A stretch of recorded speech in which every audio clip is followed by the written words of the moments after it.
Hello friends, അകലെ latest review. മന്ത്രി പ്രതാപനെ കാണാൻ വേണ്ടി കുറേ രാഷ്ട്രീയ പ്രവർത്തകർ അങ്ങോട്ട് വന്നിട്ടുണ്ട്. നമ്മുടെ ഋതിക പ്രതികാരം ചെയ്യാൻ തന്നെ തീരുമാനിച്ചിരിക്കുകയാണ്. അത് എല്ലാവരുടെയും മുന്നിൽ വെച്ച്, പ്രത്യേകിച്ചും അംബികയുടെയും മകൻ്റെയും മുന്നിൽ വെച്ച് അച്ഛനെ ആക്ഷേപിച്ചു. ആ ആക്ഷേപത്തിന് പ്രതികാരം ചെയ്തേ പറ്റുമെന്ന് തീരുമാനിച്ചു തന്നെ ഇരിക്കുകയാണ് നമ്മുടെ ഋതിക. പുറത്ത് രാഷ്ട്രീയക്കാർ വന്ന് നിൽക്കുന്നത് കണ്ടുകൊണ്ട് ഋതിക പ്രതാപവർമ്മയുടെ മുറിയിൽ ചെന്നിട്ട് പറയുന്നു, എക്സ്ക്യൂസ് മീ സാർ, സാറിനെ കാണാൻ കുറച്ച് ആൾക്കാർ പുറത്തു വന്ന് നിൽക്കുന്നു. ഋതിക അങ്ങനെ സാറെന്ന പ്രതാപനെ വിളിച്ചപ്പോൾ പ്രതാപൻ അങ്ങ് ഞെട്ടിപ്പോയി. പ്രതാപൻ ഒരിക്കലും വിചാരിച്ചില്ല ഋതിക അങ്ങനെ വിളിക്കുമെന്ന്. ഞാൻ ദേഷ്യപ്പെട്ടതുകൊണ്ട് ഋതിക അങ്ങനെ ചുമ്മാതെ പറഞ്ഞതായിരിക്കും എന്നാണ് പ്രതാപൻ വിചാരിച്ചത്. എന്നാൽ സത്യത്തിൽ ഋതിക അത് കാര്യത്തിൽ തന്നെ എടുത്തിരിക്കുകയാണ്. സാർ, ഞാൻ അവരോട് എന്താണ് പറയേണ്ടത് എന്നുള്ള ഋതികയുടെ ചോദ്യത്തിന് പ്രതാപൻ ഋതികയെ ഒന്ന് നോക്കിയിട്ട് പറയുന്നു, ഞാൻ ഉടനെ വരുമെന്ന് പറഞ്ഞേക്ക്. ഒരു ഭാവവ്യത്യാസവും മുഖത്ത് വരുത്താതെ നമ്മുടെ ഋതിക പറയുവാണ്, ഓക്കെ സാർ എന്ന് പറഞ്ഞിട്ട് ഋതിക അവിടെ നിന്ന് പോവുകയാണ്. പ്രതാപനെ കാണാൻ വേണ്ടി വന്നിരിക്കുന്ന രാഷ്ട്രീയ പ്രവർത്തകരുടെ അടുത്ത് ഋതിക ചെന്ന് പറയുന്നുണ്ട്, സാർ ഇപ്പോൾ വരും. അതിലൊരാൾ ചോദിക്കുന്നു, മോള് വർമ്മ സാറിൻ്റെ മകളാണല്ലേ? അതെ, മോളാണോന്ന് പ്രത്യേകം പറയേണ്ട കാര്യമേ ഇല്ലല്ലോ, ഈ മുഖം കണ്ടാൽ തന്നെ അറിയാവുന്നതല്ലേ എന്നൊക്കെ അവർ പറയുന്നുണ്ട്. മോള് പഠിക്കുവാണോ? അതെ, ഞാൻ BSc കഴിഞ്ഞ് നിൽക്കുവാണ്. ഇനി PG എടുക്കാനാണ് എൻ്റെ മോഹം. സോറി മോളെ, മോളുടെ പേര് ചോദിക്കാൻ മറന്നുപോയി. എൻ്റെ പേര് ഋതിക എന്നിങ്ങനെ പറഞ്ഞുകൊണ്ട് നിൽക്കുമ്പോൾ പ്രതാപൻ അങ്ങോട്ട് വരുന്നുണ്ട്. ദേണ്ട സാറ് വരുന്നുണ്ട് എന്ന് പറഞ്ഞിട്ട് ഋതിക അച്ഛനെ നോക്കാതെ അങ്ങ് പോവുകയാണ്.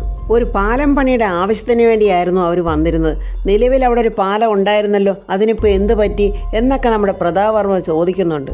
ആ പാലമൊക്കെ ആകെ പൊളിഞ്ഞു പറഞ്ഞു പോയി. കഷ്ടിച്ചൊരു സൈക്കിൾ പോലും അതിലേക്കൂടെ പോകാൻ പറ്റാത്ത അവസ്ഥയാണ്.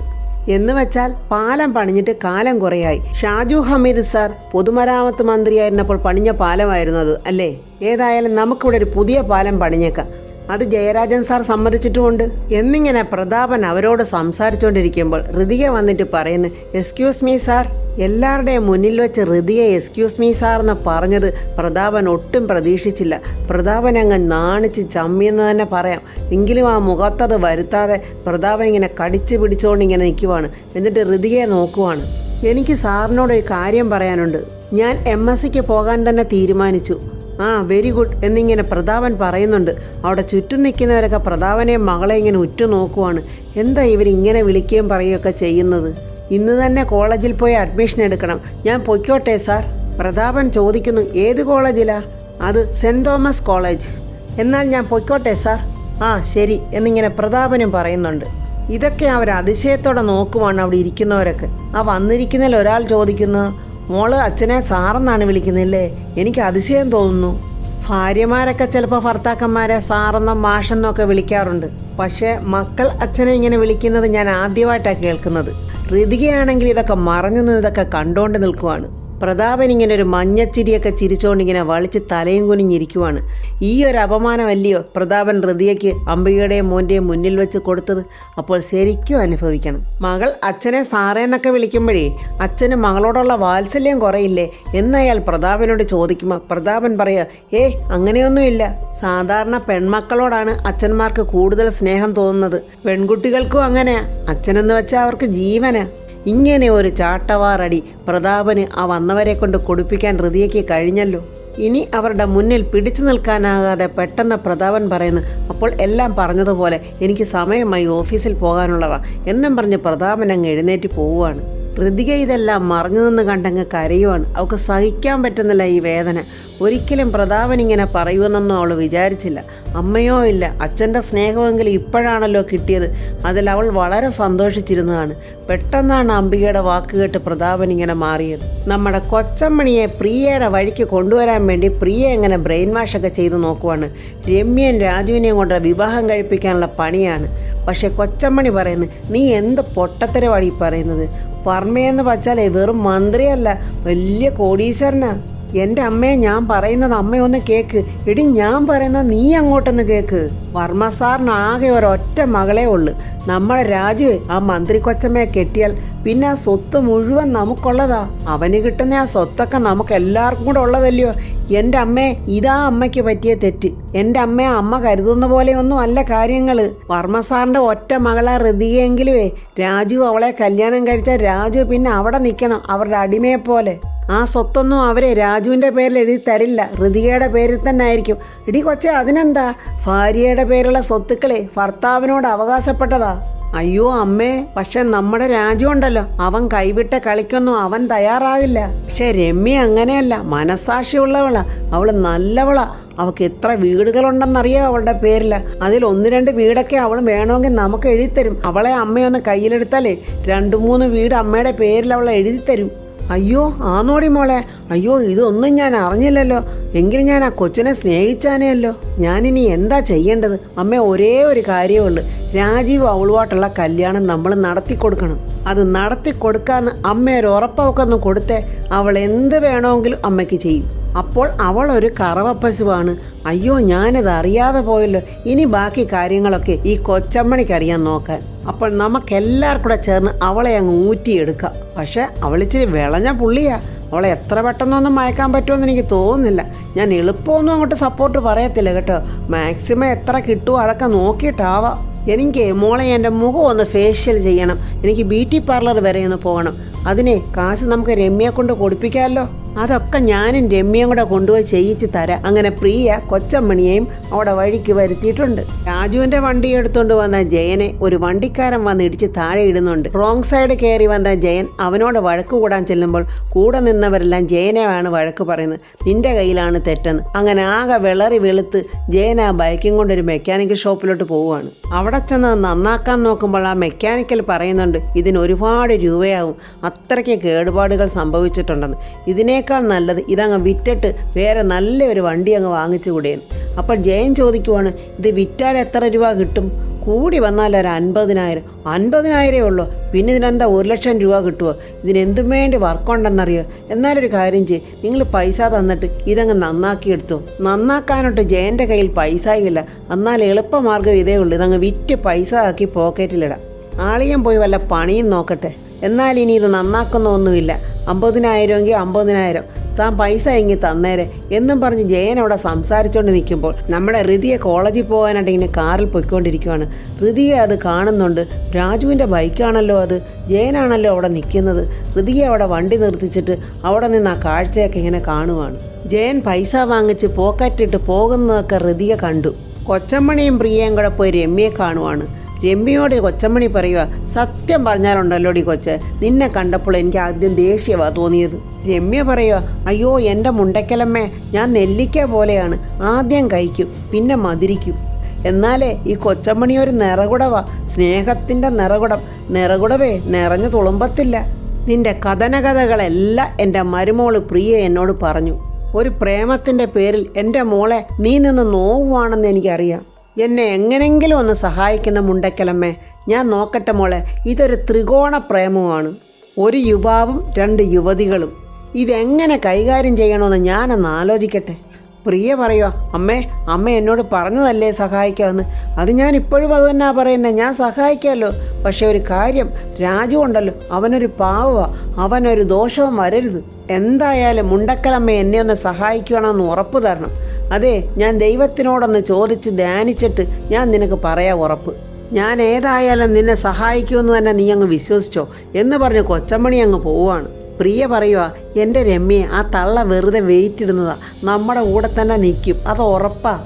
അങ്ങനെ ഒന്നും അറിയാത്തവനെ പോലെ രാജുവിൻ്റെ ബൈക്കും ഒക്കെ വിറ്റ് വലിയ സത്യസന്ധനായിട്ട് ഒരു ഓട്ടോറിക്ഷ പിടിച്ച് ജയൻ അങ്ങോട്ട് വരുവാണ്.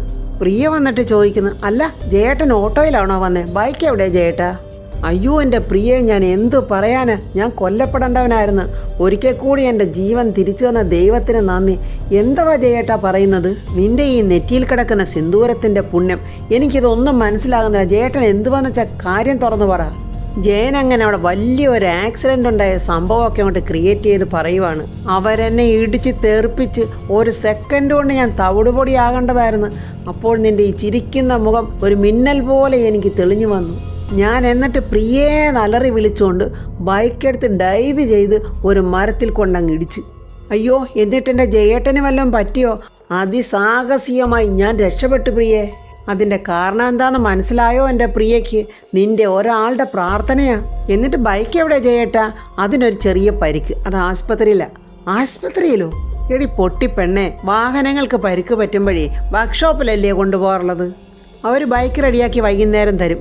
എന്നാൽ ഞാൻ കുടിക്കാൻ എന്തെങ്കിലും എടുക്കട്ടെ ജയേട്ടാ? വേണുവേട്ടൻ അങ്ങോട്ട് വന്നിട്ട് ചോദിക്കും, ആഹാ നീ വന്നോ?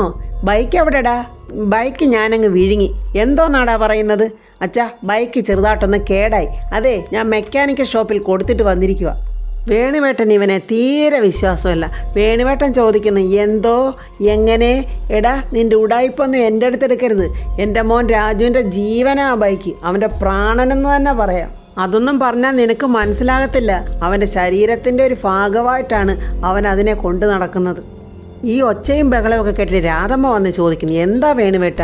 എടി, ഇവൻ ബൈക്കില്ലാതാ വന്നിരിക്കുന്നത്. എന്തേന്ന് ചോദിച്ചപ്പോൾ അവൻ പറയുന്ന വർക്ക്ഷോപ്പിലാണെന്ന്. ഇവൻ്റെ മുഖം കണ്ടാലറിയാം എന്തോ കള്ളത്തരം ഒപ്പിച്ചിട്ടുള്ള വരവാണ്. വേണ്ടേ, കാട്ടാനയ്ക്ക് പട്ടുപാവാട തയ്ക്കുന്ന ആ പണിയുണ്ടല്ലോ, നീ അത് എൻ്റെ അടുത്തെടുത്തേക്കരുത്. എന്ത് മര്യാദകേടാ ഈ മനുഷ്യൻ പറയുന്നത് എന്ന് ഒരു ഉളുപ്പുമില്ലാതെ പരമയോഗ്യനെ പോലെ ജയൻ പറയുവാണ്. ഇതെൻ്റെ ഫാദർലോ തന്നെയാണോ? എടി പ്രിയ, കുടുംബ വിളക്കായ നിനക്ക് ഈ കരിവിളക്ക് പോലിരിക്കുന്ന തന്ത എങ്ങനെ ഉണ്ടായി? ഞാനേ ബൈക്കിൽ ലോറിയൊക്കെ ഒരുപാട് കണ്ടിട്ടുള്ളവനാ. എടാ, നീ ബൈക്കിൽ ലോറിയൊക്കെ ഒരുപാട് കണ്ടോ? അതവിടെ ഇരിക്കട്ടെ. ഇവിടുന്ന് എൻ്റെ മോൻ്റെ ബൈക്ക് കൊണ്ടുപോയിട്ട് എന്തിയേന്നാ ചോദിച്ചത്. എന്നാലേ ആ ബൈക്ക് പാതാളത്തിലോട്ടങ്ങ് താന്നുപോയി. ഈ അച്ചു വീട്ടിൽ പോലും എനിക്കൊരു സമാധാനമില്ലല്ലോ എൻ്റെ ദൈവമേ.